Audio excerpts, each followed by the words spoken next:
All right, peace. This is Busybody, righteously known as Izza, honorably known as TJ Donahue. Now, I know that I said that I was going to release my shows today, which is the Wisdom Born Day of January at 11/11. You know, specifically after the pagan holidays. I know that's what I said. However, I wasn't able to get all the equipment in time. I'm waiting on just really one more little piece coming in the mail. It's not going to be here till Friday. Now that being said, I got two shows, like I said before, which is today's mathematics and the busy hour. Today's mathematics will run for about 15 minutes to a half hour during the day, whereas in the busy hour will run later in the evening or at night. It'll be for an hour plus. Now, so on this show, right, this episode, I'm going to combine, the two, where I'm using the supreme mathematics and about things I'd be talking about on the busy hour. Now, today's mathematics, wisdom born, all being born in the knowledge, all being born in the wisdom. Now, I'm going to specifically build on the wisdom born lesson, which is why was he successful in all his undertakings? Right now, we're talking about Yakub, and he was successful in all his undertakings because because the people who followed him, right? The people who followed him, they obeyed every single law that he ever made, right? They, no matter what he told them to do, they did it. And if they didn't do it, they died. They got killed. He didn't have to build prisons. He just took them out, just like that. Now, I know that's not the lesson word for word, right? In essence, though, that is what it says. Now, the next question that I have to it is he still successful in all his undertakings? And my answer to that question is emphatically Y equals self, which means yes, he is, okay? And he has been successful for hundreds and hundreds and hundreds and thousands of years, right? And even more so successful today, where he's been destroying the family unit of the original man. He has been destroying the black babies, killing all the black babies. He's been, and don't even get, actually, matter of fact, I'm already started. The CIA, right? Which is handled by the globalist elite, also known as the Anglo-American establishment, also known as the Club of Rome. They control the UN. They control the World Economic Forum. They hate you and they want you to die, no matter who you are.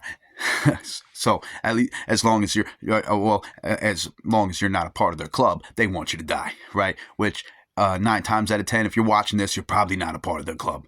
Just saying.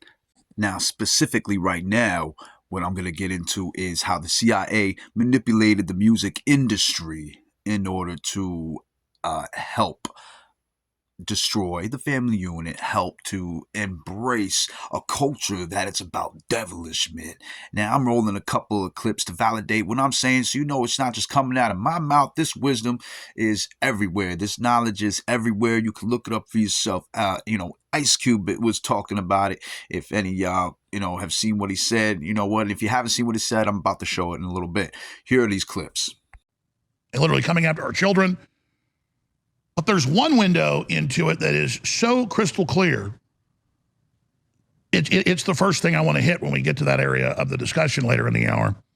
And that is how the CIA, on record, financed and funded the Summer of Love and rock and roll and the whole hippie movement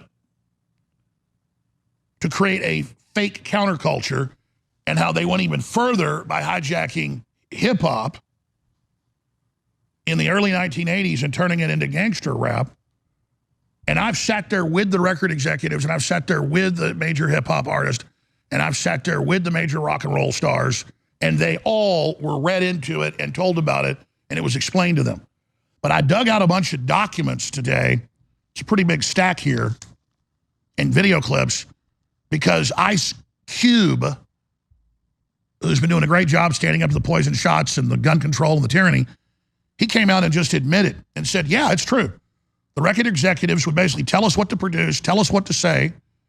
They would put guardrails on us, and they said, if you want the big money, create a thug culture, which is a pipeline for young people, first blacks and now everybody, to think that it's cool to be attached to thug culture. So they've weaponized black culture, destroyed the black family, And now they're moving on to everybody else. Same people who own the labels own the prisons. Literally the same people? Literally the same people who own the labels own private prisons. The records that come out are really geared to push people towards that prison industry. They didn't make you write those lyrics. It's not about making somebody write the lyrics. It's about being there as guardrails to make sure certain songs make it through and certain songs don't. You know, some records are made by committee, meaning record company guys sit around and tell the artists, this is hot, say that, do this. We're going to have this guy write the lyrics. We're going to have that. You have, you know, the record company pushing the narrative, you know, and somewhat, some social engineering going on here to make sure those prisons stay full. Most of us already know that the CIA was responsible for smuggling cocaine into the United States back into the 80s and teaching us how to cook it into crack, so that, you know, and that's how they help destroy our communities. And so it makes total sense why they would use the hip-hop industry as a tool as well to destroy us. Now, I'm not saying that all hip-hop music is bad. I don't mean that one bit. You heard what Ice Cube just said just now, that they would select certain songs in order to embrace the thug culture. And, you know, whoop, there it is. And look where we are now. You know, there's more black on black crime than there ever was in history. You know, we're all killing each other. You know, we're all out there killing each other.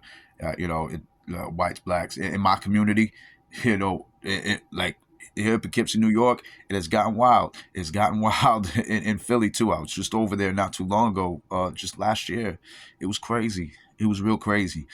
Now, before I end this off, I just have to ask, do any of y'all remember what some of Yakub's laws were? Well, I'm going to bring up one, and that was his law of birth control, right? Killing all of the black babies. You know, when any of the darker babies got killed off and he saved the light babies. Now, is that still going on? Yo, I hope you know it is, because it has been, right? Ever since the founding of Planned Parenthood by Margaret Sanger. I want you to take a real good look at this witch. Look at this witch who founded Planned Parenthood. Here she is. Well, look at that right there. Yeah.